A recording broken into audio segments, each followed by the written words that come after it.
안녕하세요. 오늘 정말 흥미로운 질문 하나 던지면서 시작해 볼까 합니다. 한번 생각해 보세요. 똑같은 책 한 권을 뿌리로 두고 어떻게 유대교와 기독교라는 정말 다른 두 신앙이 자라날 수 있었을까요? 오늘 이 놀라운 이야기에 대해 한번 파헤쳐 보겠습니다. 이건 마치 똑같은 설계도를 보고 한 명은 아늑한 집을 짓고 다른 한 명은 웅장한 성을 지는 것과 같아요. 두 종교 모두 히브리 성경이라는 동일한 텍스트에서 출발하는데 대체 어떻게 이렇게 다른 결론에 도달하게 된 걸까요? 그 해답은요, 의외로 간단하면서도 모든 걸 바꿔버리는 딱 한 단어에 있습니다. 바로 렌즈죠.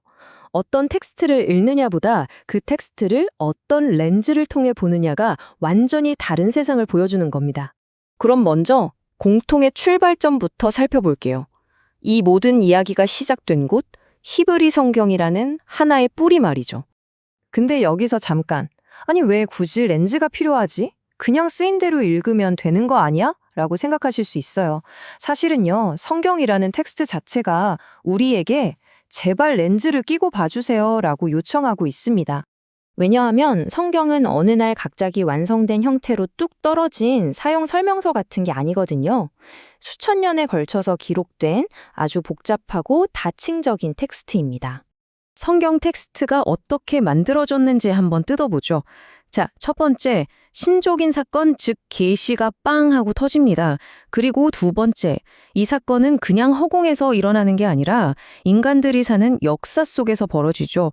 근데 진짜 중요한 건 바로 세 번째 단계예요. 인간 저자들이 영감을 받아서 이 사건은 바로 이런 뜻이야 라고 기록한 해석이 이미 성경 안에 들어가 있다는 거예요. 그러니까 성경 자체가 이미 해석이 담긴 책이라는 거죠. 그렇기 때문에 우리도 이 해석을 제대로 이해하려면 또 다른 해석의 도구, 바로 그 렌즈가 꼭 필요한 겁니다. 자, 그럼 유대교가 선택한 첫 번째 렌즈는 무엇이었을까요? 바로 토라입니다. 유대인들은 자신들의 경전을 구약이라고 부르지 않아요. 생각해 보세요. 옛 약속이라는 말은 당연히 새 약속을 전제로 하는 거잖아요. 그들에게 이 책은 지금도 완전perfec하게 유효한 유일한 언약입니다. 그래서 그들은 이 책을 토라, 느비임, 케투빔 이 세 부분의 앞글자를 따서 타나크라고 부르죠. 여기서 정말 기가 막힌 점은 이 타나크의 순서입니다. 이건 그냥 책을 분류해 놓은 게 아니에요. 이건 하나의 거대한 신학적인 선언입니다.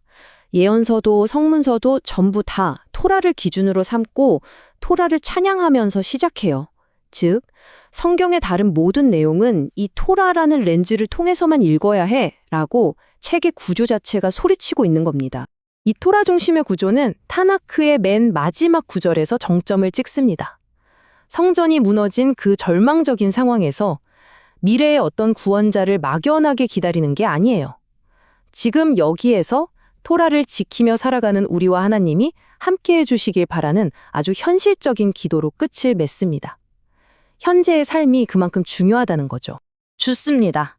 이제 렌즈를 완전히 바꿔 끼워보겠습니다. 기독교는 전혀 다른 렌즈를 선택했거든요. 기독교의 렌즈는 바로 예수 그리스도라는 단 한 사람입니다. 이 렌즈를 딱 끼우는 순간 모든 텍스트의 의미가 재배치되기 시작해요.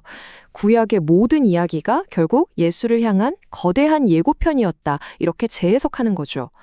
율법, 예언, 지혜서 이 모든 것이 예수라는 한 사람을 통해 완성된다고 보는 겁니다. 이 새로운 렌즈는 책의 순서마저 완전히 바꿔버렸습니다. 율법서, 역사서, 시가서를 거쳐서 예언서에서 끝나는 이 구조는요, 마치 한 편의 블록버스터 영화 시리즈처럼 느껴져요. 과거에서 시작해서 현재를 지나 미래에 올 클라이맥스를 향해 쭉 달려가는 그런 이야기 구조를 만들어낸 거죠. 그래서 기독교 구약의 마지막 구절은 분위기가 완전히 다릅니다. 현재를 위한 기도가 아니라 곧 누군가가 온다. 라는 아주 극적인 예고편으로 끝나요. 마치 영화 1편이 끝나면서 쿠키 영상으로 속편 주인공을 살짝 보여주는 것처럼 신약이라는 다음 이야기로 넘어가는 다리를 놓으면서 막을 내리는 겁니다. 자, 이제 이 두 렌즈가 만들어낸 결정적인 차이점들을 한눈에 비교해 볼까요? 바로 이 지점에서 어떻게 두 개의 신앙이 갈라졌는지가 명확하게 보입니다. 한번 보세요. 핵심 렌즈가 토라냐, 예수냐에 따라서 모두에 달라집니다. 책의 구조와 마지막 메시지가 바뀌는 건 물론이고요. 더 근본적인 질문, 어떻게 하나님의 백성이 될 수 있는가에 대한 답이 완전히 달라져요. 유대교에서는 아브라함의 자손이라는 혈통이 중요하지만 기독교에서는 예수를 믿는 믿음이 그 자리를 대신하죠. 그러니 죄의 정의도 자연스럽게 토라에 대한 불순종에서 그리스도에 대한 불신으로 바뀔 수밖에 없는 겁니다. 이걸 한 문장으로 요약하면 이렇습니다. 유대교에게 토라는 이미 하나님의 백성인 사람들을 위한 삶의 가이드북이에요. 반면에 기독교에게 믿음은 하나님의 백성이 아니었던 사람이 안으로 들어갈 수 있는 유일한 문 그 자체고요.